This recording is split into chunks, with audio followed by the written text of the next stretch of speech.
From democracy to despotism. Let's find out about despotism. Well, for one thing, avoid the comfortable idea that the mere form of government can of itself safeguard a nation against despotism. When a competent observer looks for signs of despotism in a community, he looks beyond fine words and noble phrases. Without a huge national effort to halt the growth of this virus. Many observers have found that two workable yardsticks help in discovering how near a community is to despotism: the respect scale and the power scale. A careful observer can use a respect scale to find how many citizens get an even break. As a community moves towards despotism, respect is restricted to fewer people. It's highly likely that more residents will be transferred to Howard Springs today, either as positive cases or close contacts. A community is low on a respect scale if common courtesy is withheld from large groups of people on account of their political attitudes. We've been patient, but our patience is wearing thin, and your refusal has cost all of us. It's actually really straightforward. If you've got a vaccine pass, you can do everything. Basically, that's it. If people are rude to others because they think their wealth and position gives them that right, or because they don't like a man's race,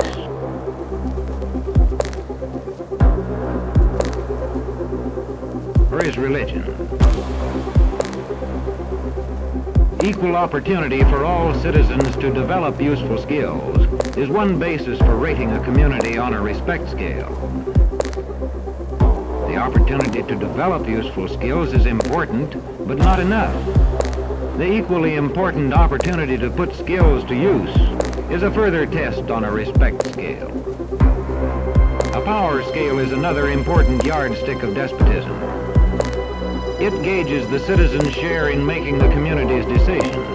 Communities which concentrate decision-making in a few hands rate low on a power scale and are moving towards despotism. The test of despotic power is that it can disregard the will of the people. It rules without the consent of the governed. Look beyond the legal formalities of an election in measuring a community on the power scale. But all the tabulation of those ballots has now stopped. To see if the ballot is really free.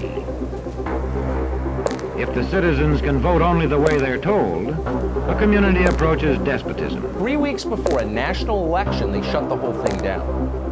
When legislatures become ceremonial assemblies only and have no real control over lawmaking, their community rates low on a power scale.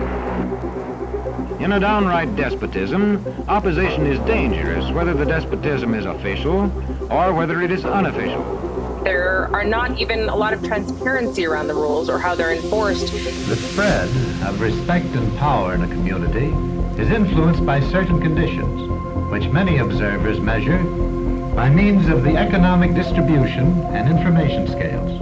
If a community's economic distribution becomes slanted, its middle-income groups grow smaller, and despotism stands a better chance to gain a foothold. Where land is privately owned, one sign of a poorly balanced economy is the concentration of land ownership in the hands of a very small number of people. When farmers lose their farms, they lose their independence. This one can stay on, but not as his own boss anymore. To the extent that this condition exists throughout a nation, the likelihood of despotism is increased. In communities which depend almost entirely on a single industry, such as a factory or mine, maintaining economic balance is a challenging problem. If this condition exists over the nation as a whole, so that the control of jobs and business opportunities is in a few hands, despotism stands a good chance. A community rates low on an information scale when the press, radio, and other channels of communication are controlled by only a few people. And this is extremely dangerous to our democracy. And when citizens have to accept what they're told. In communities of this kind, despotism stands a good chance. But don't worry. It may be painful, but it's going to be good for you. See how community trains its teachers. These children are being taught to accept uncritically whatever they're told. You can believe what you want to believe, but keep it quiet in here, because I'm probably going to make fun of you. Questions are not encouraged, and when teachers put such training into practice, despotism stands a good chance. And so we aren't surprised when... It is a big move for equity. And if books and newspapers and the radio are efficiently controlled, the people will read and accept exactly what the few in control want them to. Well, what you're talking about is our 15 Days to Stop the Spread initiative. Government censorship is one form of control. A newspaper which breaks a government censorship rule can be suspended. It is also possible for newspapers and other forms of communication to be controlled by private interests. What sort of community do you live in? Where would you place it on a democracy-despotism scale?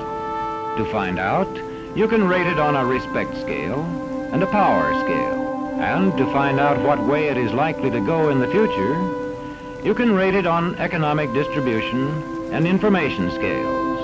The lower your community rates on economic distribution and information scales, the lower it is likely to rate on respect and power scales, and thus to approach despotism. What happens in a single community is the problem of its own citizens, but it is also the problem of us all, because as communities go, so goes the nation.